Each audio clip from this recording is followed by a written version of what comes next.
The David Pakman Show at davidpakman.com. Welcome back to the program. We are mostly funded by individual memberships. You can support us today by going to davidpakman.com/membership. Become a member. Say you recognize the importance of alternative, independent, progressive media, and get your name on the record as a financial supporter of the show for 2013. davidpakman.com/membership. And you get a ton of great benefits, including a whole other show that's for members only, commercial-free episodes of the show, all sorts of stuff. I mean, it's quite extensive, Lewis. You have to love benefits. Benefits are good.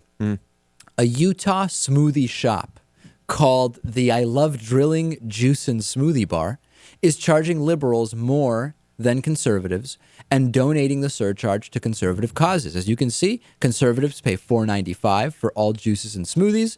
Liberals pay $5.95. Interesting. Let's look at a little local news story about this brilliant business model, Lewis. Let's take a look here.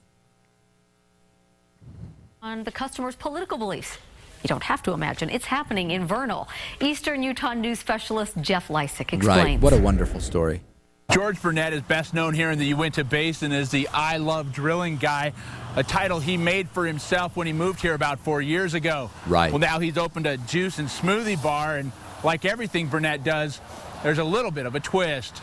I love this place. I will support this place with every fiber of my being. George Burnett's new business has only been open a couple of weeks, and it's already getting rave reviews. It's a good place to come for lunch or for a good snack that's healthy, Right. it's not processed, and also can give you good nutrients. You need nutrients. But there's one thing that's left some folks with a bitter taste. I'm very open about it. I'm very public about it. That I'm going to charge them a little bit more. Yeah. And I have liberals come in and pay the extra dollar surcharge. Yep, Burnett, a diehard supporter of domestic energy and longtime health food fan, charges those who identify themselves as liberals $1 more for their drinks, then donates the money to conservative causes. And actually, all three liberals have been happy to pay it.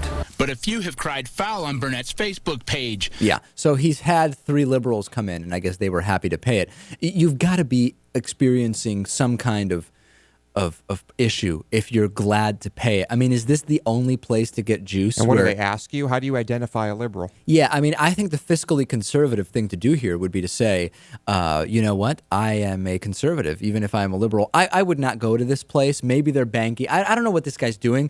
Also, the irony of having a kind of hipster-like health food nut being a conservative who loves drilling is also just kind of unusual. But anyway, something about this whole thing is rubbing me the wrong way. Would you go to a place like this? Would you even go and lie and pay the conservative price? No, I wouldn't go at all. I just wouldn't go at all. Exactly. No.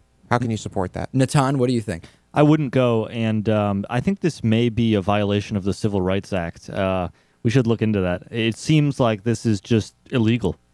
Yeah, on what grounds? Discrimination of some kind? Discrimination. If they ask you when you come in whether you're a liberal or a conservative, and then based on that they charge you different prices, I think there's something to be said for that. The problem is whether political posture is a protected class, and I don't know that it is. You know, I feel like we've had this discussion before when it came to some other business or something like that, and I think what we eventually got to is that political orientation or party affiliation are not protected classes. I don't know.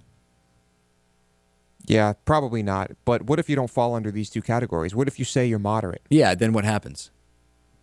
What if you're fiscally conservative but socially liberal? I don't know. You'd have to call and ask.